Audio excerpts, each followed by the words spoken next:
I asked ChatGPT this question. Write me a list of this or that questions for pest control company owners. Preventative or reactive? My decided answer is yes. They're reacting to a thing, they come to you, you solve their thing, and then you get them on a regular program to prevent that thing from happening again. And invariably, you get to the end of that line where you have prevented their thing, it didn't come back, and they say, you know what, you solved my thing.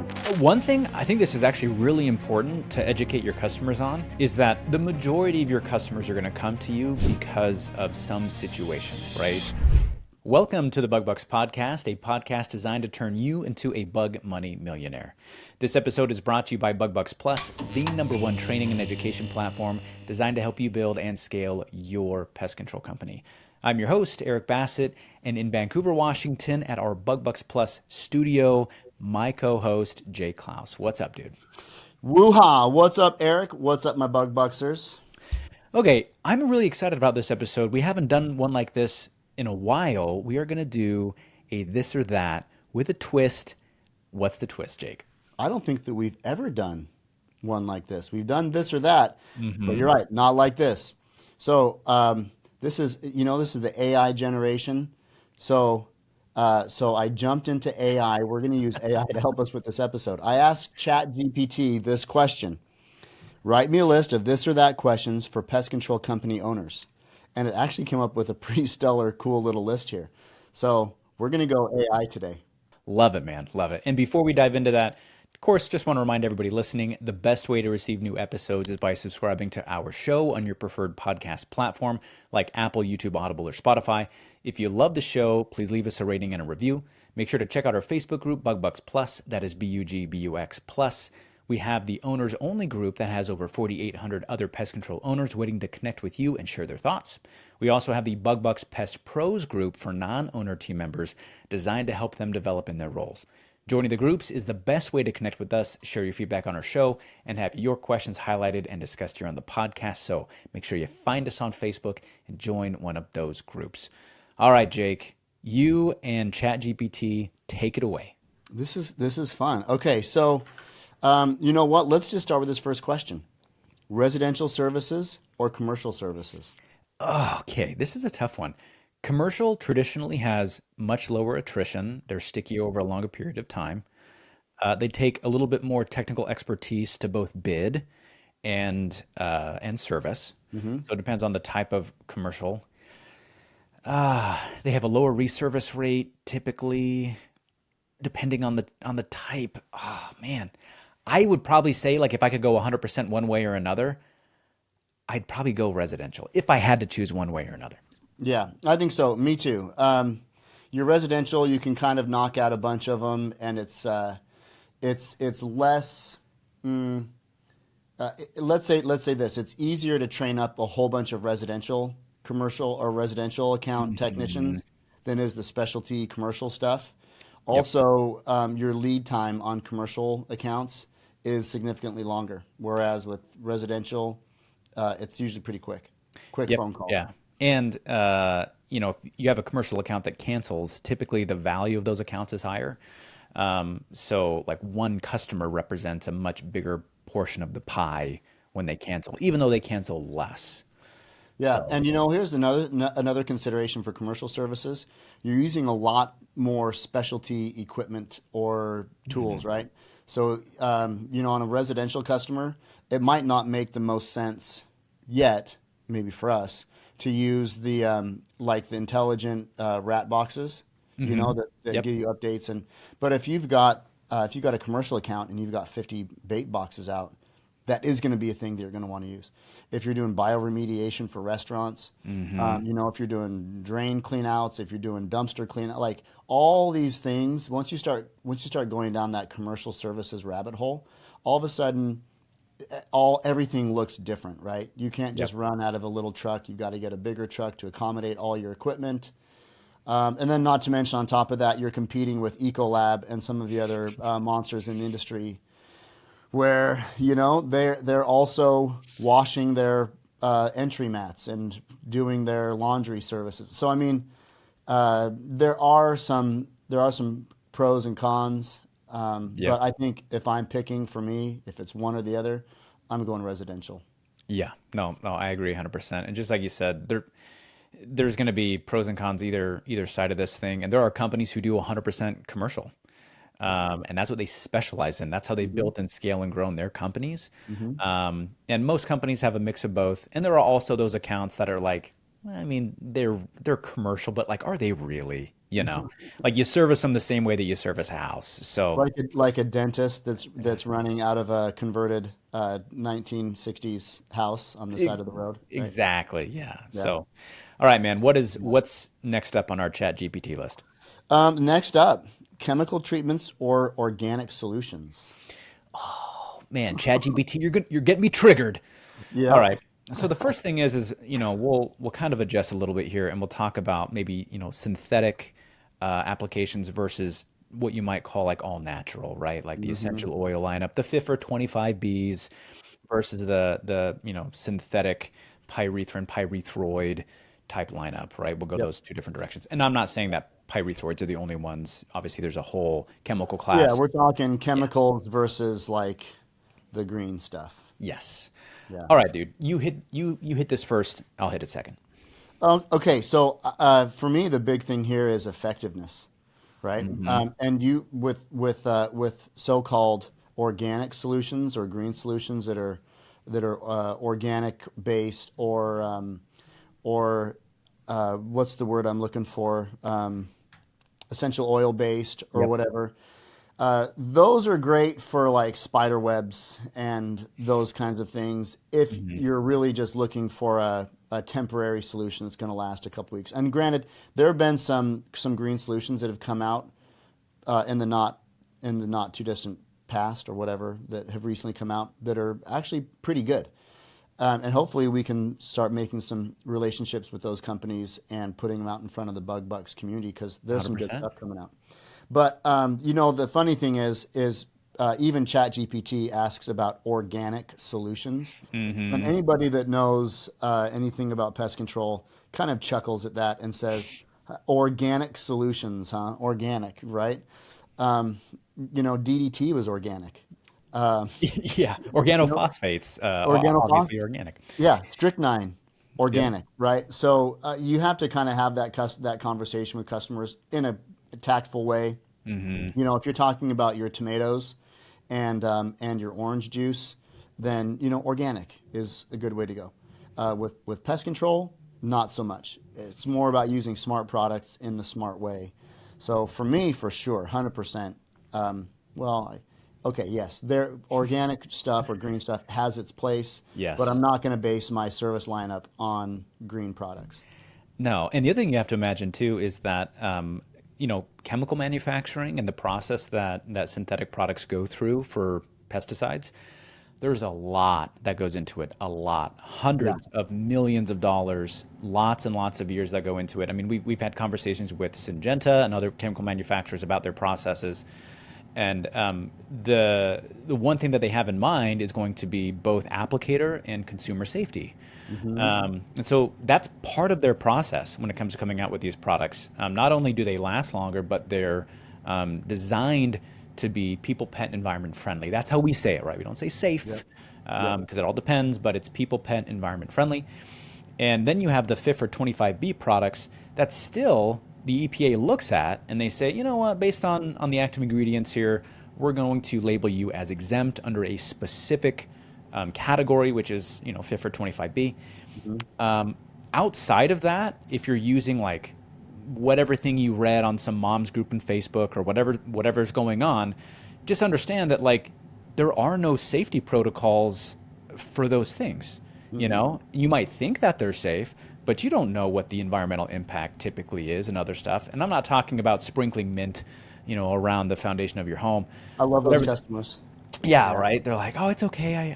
I use the delicious earth around Yeah. my flower Dino, beds. Dino Tenacious Earth.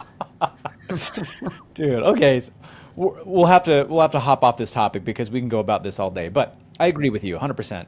Well, okay, The so I will. One last thing about that. We're in the Portland, Oregon. Portland, Oregon mm, is part of our service area, and mhm. we're in the Vancouver area, which is not quite as crunchy. But you hop over the Columbia River to the south, and the granola is especially crunchy over there in some parts of Yes. that city. So if a customer says, I only want to use organic products, then you say, all right, you know what? No problem. Let's switch it to a bi-monthly service, and Yeah. we'll just use Essentria or whatever it is that we're using. Yeah, and a little bit of education goes a long way, right? Hmm. So, for example, if and you never know who you're talking to. So if a customer says, "I only want natural or organic," and you say, "Oh, well, what products did you have in mind?" Hmm. And they go, "Well, I don't know. Like what would you recommend?" And you say, "Oh, okay. Well, let me have a teachable moment here and talk to you about the Yeah. products that I We use," have this right? one that comes from the chrysanthemum flower. Oh, a flower? Yep, you bet, ma'am. Perfect. Exactly. Okay. Yeah. What's next on our list? Next is preventative measures or reactive treatments. Okay. So this, This I is a think, is coming down to like, you know, strictly IPM or a regular bi-monthly, quarterly service. Yeah. One thing I think this is actually really important to educate your customers on is that the majority of your customers are going to come to you because of some situation, right? Hmm. Some reactive or reactionary situation that they're dealing Hmm. with. And it's really important to educate them that while you're here to resolve that particular issue, more of why you're here is to actually get them on a regular maintenance program, which is going to prevent these things from happening in the future, right? That's going to be a huge thing because if you don't have that conversation, then what do you think's going to happen as soon as you solve their reactive problem? Right, yeah. For me, the question preventative or reactive, my decided answer is yes. Yeah, exactly. Because, like you said, it is both. They're reacting to a thing, they come to you, you solve their thing, and then you get them on a regular program to prevent that thing from happening again. And invariably, you get to the end of that line where you have prevented their thing, it didn't come back, and they say, you know what, you solved my thing. I don't need you anymore. And you say, okay, we'll talk to you in 4 months. And then four Yep. months later, they call back, hey, that thing that you got rid of, it's back. And we say, no, are you serious? We did not see that coming. Man, how crazy. So It's since it's it's been like we over talked three about months, this. we got to start with a new initial service, and Yeah, dude. What's kind of funny on the very short list of pros when it comes to like Californians that are moving to Washington, hmm. uh, is that sometimes you get somebody who calls in and they're like, "Hey, yeah, I just want to know, what your guys' costs are. I want to sign up on whatever maintenance thing you got going on." And you're like, "Oh, well, yeah. Well, what pest activity are you dealing with?" And they're like, "Oh, we're not. We're actually moving into a new house. We're moving from San Diego, we're moving from LA, moving from wherever, and Yeah. this is what we're doing. I'm calling the cable company next, but first I got to get pest control set First, up, got to get pest obviously." control. And Yep. it's just such a normal thing for them because they get it, right? Like down there, if you don't have pest control, you have pests. Yep. It's not just a luxury; it's a necessity. Yeah, So living in Washington and Idaho, you hear so many people, oh, these Californians are moving up here. And then the other part of me is like, well, yeah, these Californians, they know they need pest control. They sign up without having any bug problems, and they'll usually pay 10% more for pest control than local people that you have to convince them that there's a problem, right? wow, I'll take it. Let's go. Yep. And also, you can always tell the California customers because you say, well, what kind of bugs are you seeing? And they say, oh, we've got pincher bugs. Pincher bugs And and water bugs. you say, oh, yeah, cool. What part of California are you from? How'd you know it's from California? Well, you said pincher bug. Yep, we know. We The got dead it. giveaway. Yep. Dead giveaway. All right, Yep. Chappy GPT, what is next? All right. Next question that Chat GPT asks us is monthly contracts or one-time services. I think they're asking contracts or or Ah, yeah. one Okay, yeah. time. We'll we'll adjust this to, hey, do you put your customers on a contract or do you just, move One forward or whatever? times. Yeah. Um, ultimately, I would assume that everybody wants to have some type of recurring format, and that's where you should be aiming to do. Hmm. And more importantly, maybe it's the philosophy here of, are you selling your customers a one-time service and then trying to convince them to join recurring? Is that your pathway? Or are you doing the opposite where you say, hey, listen, the only way to do pest control professionally, the best way to do it is to have a recurring program. And that's what you lead with, and then you fall back on the one-time service if you have to. So I'll let you kick this one off. What do you think? Yeah, well, I think that a lot of times when people are asking for a one-time service, it's coming from a place of I don't want to say ignorance because I don't want to pin people as being ignorant. But what I mean by ignorance is they just don't know. Yeah, They don't know inexperience. how pest control works, right? And so people will call in, hey, I've got ants. Can you guys come out and do a one-time service? Well, let me explain how this works, right? So, Yeah. for instance, I was at the fire department last week, and a buddy of mine in the department, he's on service with us, and he comes in and he goes, what the heck, man? I got ants again, and I was like, oh yeah, and he goes, yeah, you guys were just out like 3 months ago, and I was like, oh, you know what? Mother Nature's kind of like that, and he's like, yeah, but why? Does your stuff not work? And I said, that's a really good question. Uh, how many times a year do you get a haircut? He's like, well, I get my haircut every month. Well, why not just get the haircut one time and make it last all year? And he was like, looked at me like confused, and then I just winked. There it is, You pal. got it, pal. So that's a great analogy. Why not just cut your lawn once in the spring and let it last all summer long? Well, because Mother Nature provides an endless supply of grass, hair for some of us, and bugs. And So Californians. in California, that's right, never-ending flow. Well, and I love that we kind of dive into this because during the pitch that I've trained our staff and other pest control companies to use talks about the products that we use. And so I'll say, hey, all professional products that we're going to be applying are naturally designed to break down in the environment about once every 60 to 90 days. If you want to keep your home pest free continually throughout the year, the best thing for you to do is to have a recurring program where we come back, reapply these protective barriers around your home once a quarter or once every other month or whatever your frequency is, right? Yep. That way they get it.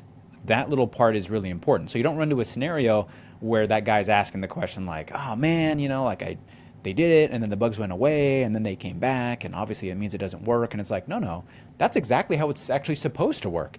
Like, you don't want me to use a product that kills everything forever. That's a Right. bad thing.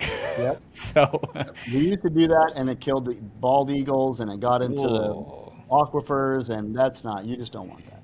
Exactly. So a Yeah. little bit of education with the customer goes a long way. And then I'll loop back around and say that we always lead with recurring services first. Like, that's the philosophy. And then if we have to, and hopefully not based on the customer's inexperience, but just for other reasons, if we have to do a one-time service, we'll do it, Yeah. right? But that's always our second option that we fall back on. And a lot of times our one-time services are inspections, right? Somebody says, "Hey, I'm doing a VA refinance. I need an NPMA 33 form. Can you come out and do a WDO inspection?" And so we'll say, "Yep, you know what? We'll do that. We'll go out and then we'll get them set up on a recurring quarterly treatment." Yeah. 100%. Yep. Yep. Okay, All right. next question. DIY pest control or professional service? Now, if there's even one person listening out there that's like, "Oh yeah, DIY," everybody's going, "Oh, come on." Everybody knows that people are idiots and they can't do their own pest control, right? Dude, okay, so here's what's funny, and we'll kind of segue into this. Like, over the past few years, we've seen a lot of new DIY type things come out, right? Uh-huh. Pesty and Bugsy and who knows, whatever Yeah. kind of new thing is coming out, right? Yeah. And I watch professional guys get so bothered by this. Like I'll see them comment on the Facebook ads, like, I can't believe this, or, like, you shouldn't be, having, consumers using professional products and you don't understand how to apply it and I'm licensed and all these other things. And it's like, dude, you got to relax for a second, okay? Like, first of Well, I feel all, like I'm one of those guys. well, I like for me, I like when I first started seeing these ads, I was like, okay, like this is really annoying. But honestly, like you can buy all these same products on Amazon and do your own pestcontrol.com and all these other websites anyway. They're Yeah. just reformatting it into something that is profitable. And I can't knock an entrepreneur, right? When I see one, Right. I'm like, Yep. hey, that's a decent idea, right? And if Yeah. people are buying it, then so be it. But I thought to myself, all right, if I take it out of the pest control industry for a second, and I think car parts, right? Mm-hmm. There are mechanics. They are professionals. they, strip down engines and rebuild them and do a lot of maintenance and oil changes and all these things. There are tons of car parts stores, AutoZone, O'Reilly's, you name it, right? Yeah, O'Reilly. you can buy entire kits to put together cars on your own Mm-hmm. if you wanted to, right? Mm-hmm. And you don't see those two dudes going to war with each other. So it's like, what's the deal? Yeah. And dude, mechanics understand that their value is not car parts. Their value is their expertise. Their value is Yep. their know-how. Their value is the time trade, right? Mm-hmm. And Mm-hmm. so, like from a pest professional standpoint, like I know that you guys kind of get bothered by it. You see them like, invading your turf. They're not even the same customer, right? And in fact, a lot of those people are going to try to do it on their own. Maybe they misapply the product, they have bad results, and guess who their next phone call is going to be? Yep. It's going to be you, dude. Yeah. Well, there's a was it an electrician?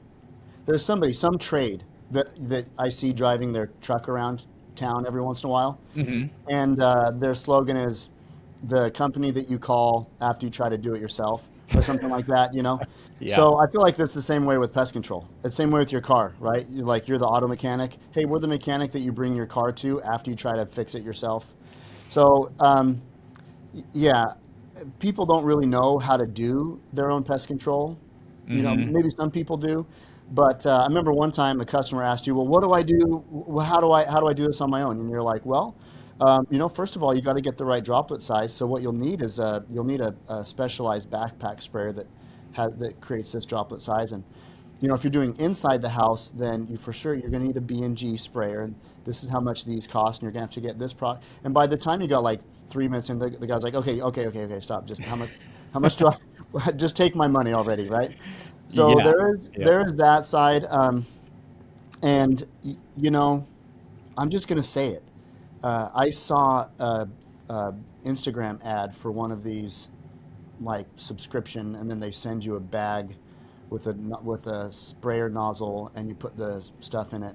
And I saw one of these ads on Instagram, and the person in the ad was literally they're walking along a house, and they're spraying a straight stream straight onto the wall of the house, about 3 feet up the side of the house, just a straight stream right Yeah. across the side of the house.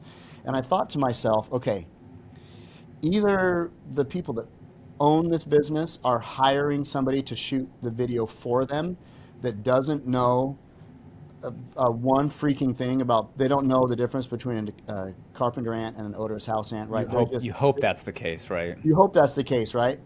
But even then, wouldn't they proof the ad before it goes out? And then my second thought was, if this is their knowledge of pest control, what are they doing selling their service to consumers as a viable solution, right? And to buy the thing, I think you put in your region, and then they would send you out once every 3 months the product that you're supposed to use in that region for that season.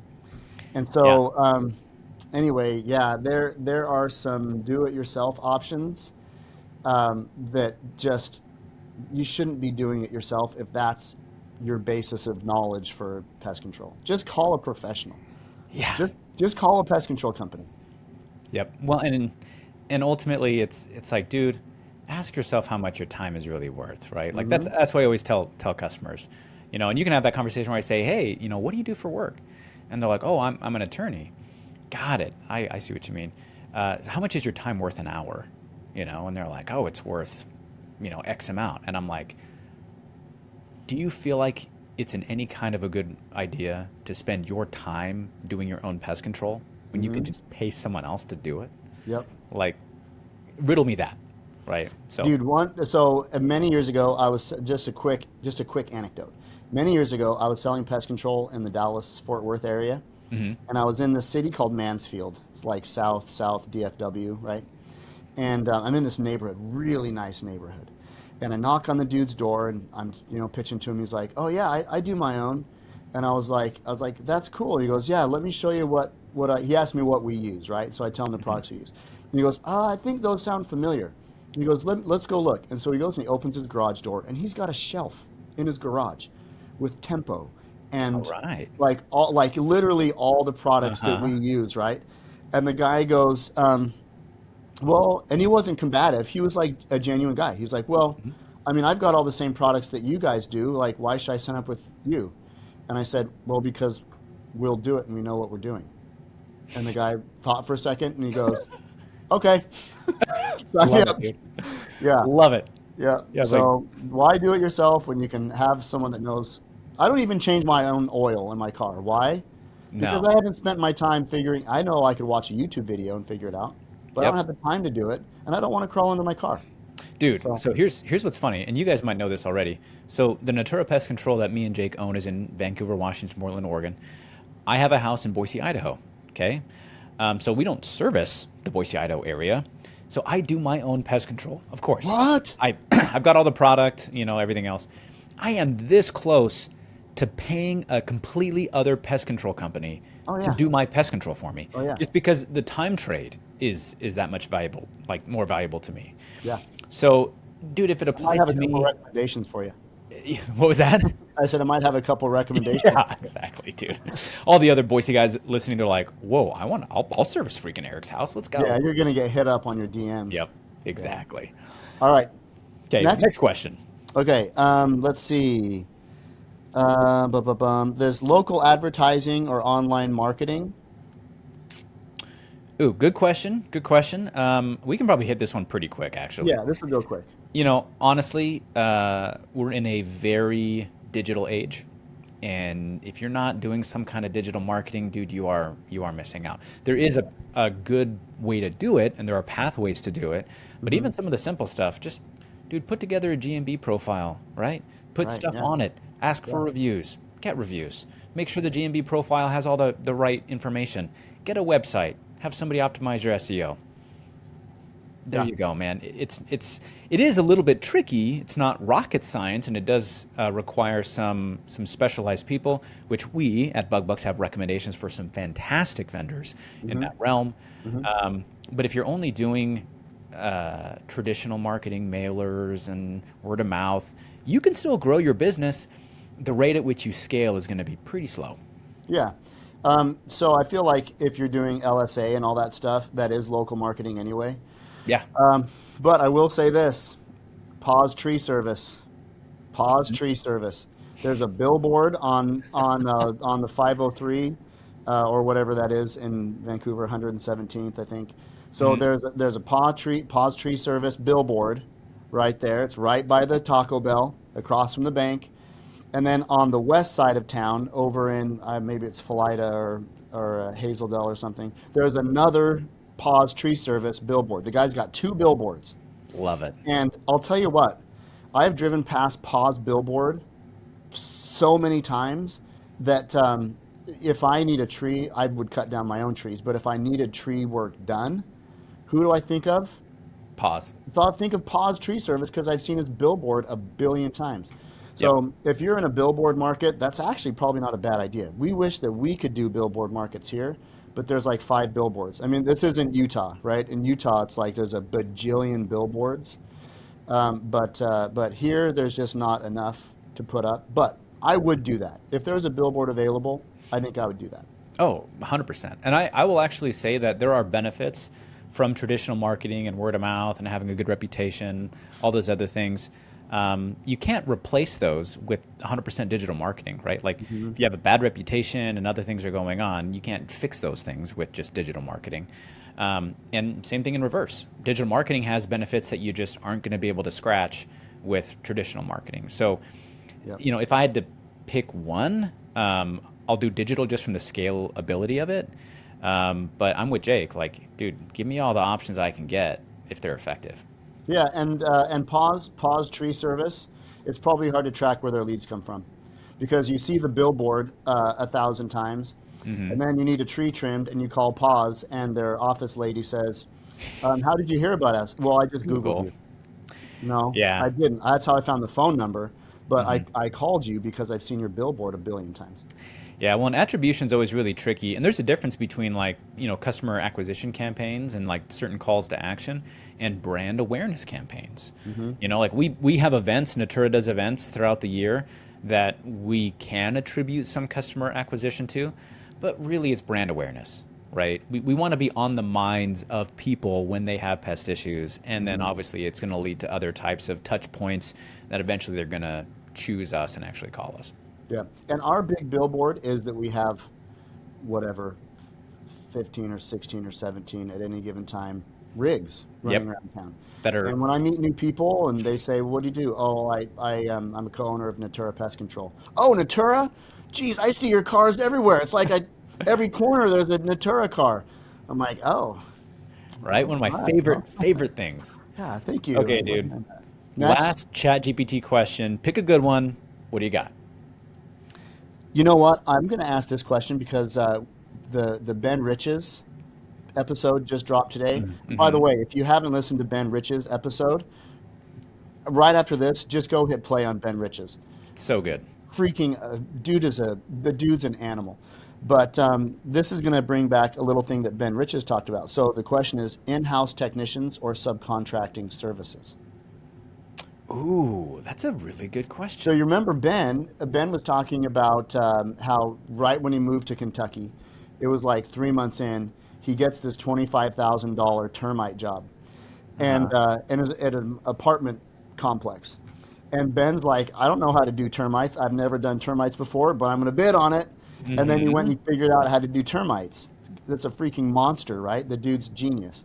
And Yeah. so he was doing rotting and trenching, I think is what it sounds like is the method that he was using. So what did he do? He went out and he hired a bunch of guys. I don't know if it was like day labor or whatever, but he hired a bunch of guys to dig all the trenches. And then he went in and he did the rotting. How freaking brilliant is that? Dude, Right? it's super brilliant. And here's what's I've thought about this a few different times because so Ryan and Noelle Goins, shout out to the Goins. Oh, They're awesome. yep. They're connections of Yep. Get ours. going. Pest control. And one of the things that they do really well is that they will actually subcontract a lot of the services that they don't normally handle. So they do some fumigation work. They're down in Southern California, and they will easily subcontract out. What's cool is that they have the initial relationship with the customer, and that customer is, has whatever the pest issue is, ants, earwigs, spiders, you name it, right? And then they have that scenario, have the relationship, and then if that customer ends up having a problem that they can't handle, they don't say, "Oh, you have to call someone else." They say, "No, we can definitely take care of that," and they'll subcontract out the work. They'll get money off of that job. The person who's a subcontractor gets money, and the client gets a really good experience. Everybody wins, right? So they're managing the subcontractors and managing the relationship. And in theory, think about this: if you had a really good reputation as a pest control company, really good reputation, really good branding, really good marketing, but you literally subcontracted out every single thing that you ever did work wise, like you would be making money on jobs that you technically never had to do any labor on. All the Right. hard work is in everything else that you do. Yeah. Obviously, that's not. I'm not saying that that's the best business idea. What I'm saying is that there is a lot of credit to this subcontracting scenario. Yeah, yeah. Well, and just on the other side of that too, if you find that you are subcontracting out a whole bunch of the same kind of service, maybe it's time to look into getting licensed and set up to do that service, right? Yeah, I mean, let's say you don't do mosquito fogging. People want mosquito fogging. You constantly contract that out to somebody that does mosquito fogging. Maybe it's time for you to get the get the fogging license if that's a thing in your state, and get the equipment and get set up and start marketing that yourself. So yeah, yeah. yeah, There that's could what be. I I do with mean, that. I remember, another pest control company I worked for a while ago. We used to subcontract out heat treatments for bed bugs. It's like, so we don't have to purchase the equipment. We don't have to have the technicians. We don't have to have the liability. We get the leads. We close the deals. We subcontract to the other company. They perform the service. They handle the warranty, right? We get paid. We pay them. And there you go. Yep. And at some point, you have to ask yourself the question, okay, like, what kind of profitability could this have if I invested in the equipment? Obviously, is it better? You figure out some of the math there, and just like Jake's saying, maybe you add some of these additional services. This turned out to a really good point. Is if you want to expand your service offering, you're actually not limited to just what you want to do by your company alone. You could look outside of that and find some really good quality subcontractors and start building your brand that way. Yep. Yeah. Build relationships. Awesome. Yep. I agree with you, man. Well, you know what, dude? Chat for the W. Yeah. That was Thank you, Chat GPT. They came through. All right. Nice work. Hopefully, Great. I think that this will be worth the $89 per year subscription that I just paid, so that I could get full access to ChatGPT. Love If it. there's if I screwed up by paying for this, please let me know. 'Cause Jake's I about don't to know. get roasted in the comments. They're like, oh my Yeah, God, I'm you paid for this slowly thing. rolling into the AI age here. Love it, dude. Okay. Well, hey, everybody. Thank you so much for listening in. If you have a coworker, manager, or an owner who could benefit from listening to this episode, the best way to say thank you to us is to share this episode with them. If you haven't joined the Facebook groups yet, go find the groups and join. It's Bug Bux Plus. Lots of information and great connections there. And if you have a topic you want discussed on the show, drop it in the group. As always, this episode is brought to you by Bug Bux Plus, the #1 training and education platform designed to help you build and scale your pest control company. Visit bugbuxplus.com to sign up and start building today. And don't forget to subscribe. Thanks again for listening in, and until next time, keep building those pest control companies. You're listening to the Bug Bux Podcast, hosted by Eric Bassett and Jake Claus.